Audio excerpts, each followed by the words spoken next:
आज कितवा दिवस आहे आणि नेमक्या काय मागण्या आहेत तुमच्या? माझं नाव सुप्राम रोदाडे. उपोषणाला बसण्यापासून 3रा दिवस आहे. 1 ऑगस्टला आम्ही उपोषणाला बसलेलो आहे. समाज कल्याणच्या कृती आराखड्यातून जो समाज मंदिराचं काम मंजूर झालेला निधी आहे तो ग्रामपंचायतने ग्रामसेवक, उपसरपंच आणि नामदेव शिंदे या मॅडम माणसांनी पूर्ण संगनमत करून PDOशी पण संगनमत करून आमचा निधी पूर्णपणे आम्हाला कुठलाच पूर्वकल्पना न देता इतरित खर्च केलेला आहे. आणि वेळोवेळी मी पत्रव्यवहार करून त्यांना विचारणा केल्याच्यानंतर त्यांनी जोपर्यंत त्यांची ग्रामपंचायत होती तोपर्यंत आम्हाला कुठलीही पूर्वकल्पना दिली नाही. तेव्हा ग्रामपंचायत गेली, प्रशासक लागला, तेव्हाच पण आम्ही 2-3 वेळा विचारणा केल्याच्यानंतर पण त्यांनी उडवाउडीचेच उत्तर दिले. आणि नंतर परत 4-8 दिवसांनी असं सांगितलं की तो निधी आम्ही इतरित कुठंतरी खर्च केला म्हणून.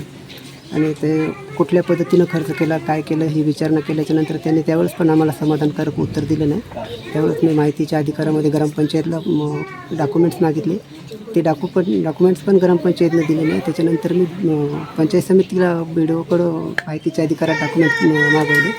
तर त्याच्यामध्ये त्यांनी मला एक पत्र दिलं BDOच्या याच्यामध्ये की ग्रामपंचायतने असा ठराव घेतला मासिक सभेमध्ये की, आणि त्याच्यामध्ये असं स्पष्ट ग्रामपंचायतने लिहून दिलं की त्या समाजाला समाज मंदिराची आवश्यकताच नाही आहे. त्या कारणास्तव आम्हाला हे निधी कुठंतरी अतिरिक्त वापरण्यासाठी काम हे परमिशन द्यावं. आणि त्याच्यामध्ये असा पण ठराव त्यांनी ग्रामपंचायतने हे घेतला की आम्ही दुसरं कामाला परमिशन देतो म्हणून खोटा ठराव तयार केला. त्याच्यावर आमच्या खोट्या सह्या घेतल्या आहेत. माझं पण स्वतःचं नाव टाकले, माझ्या वडिलाचं पण चुकीचं नाव टाकले, माझ्या भावाचं नाव टाकले. त्याच्या पण त्यांनी स्वतः कुठं सह्या केल्यात, फ्रॉड सह्या आहेत ते पूर्णपणे. त्याची माझ्याकडे लिगली प्रूफ आहे. या पत्रामध्ये स्पष्ट ग्रामपंचायतीने असं लिहून दिले गेले त्या समाजाला समाज मंदिराची आवश्यकताच नाही आहे म्हणून. हा ठरावाप्रमाणे हा ठराव ज्या संबंधित घेतला याची प्रोसिडिंगची कॉपी द्यावी ग्रामपंचायतने आम्हाला.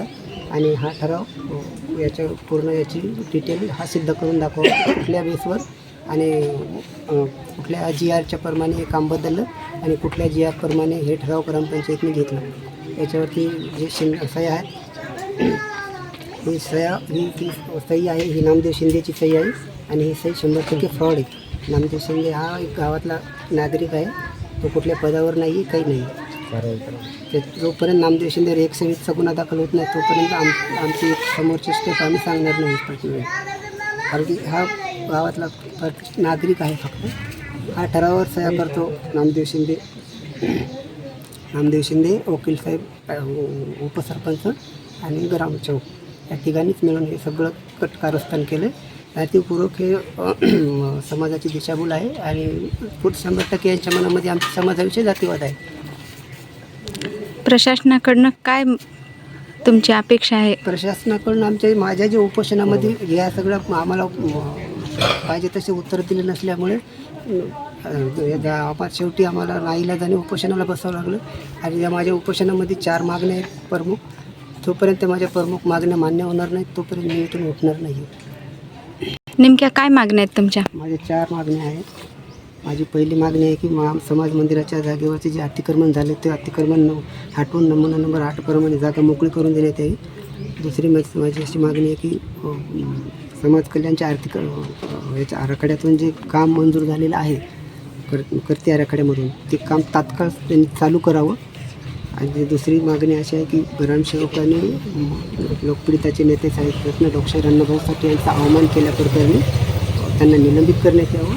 आणि चौथी माझी मागणी अशी आहे की जे या निधीच्या याच्यामध्ये जे कोणी ग्रामपंचायतचे जे सर्व सदस्य जे सामील आहेत त्यांच्यावरती अनुसूचित जाती अनुसूचित जमाती प्रमाणे अट्रॉसिटीचा गुन्हा दाखल व्हावा.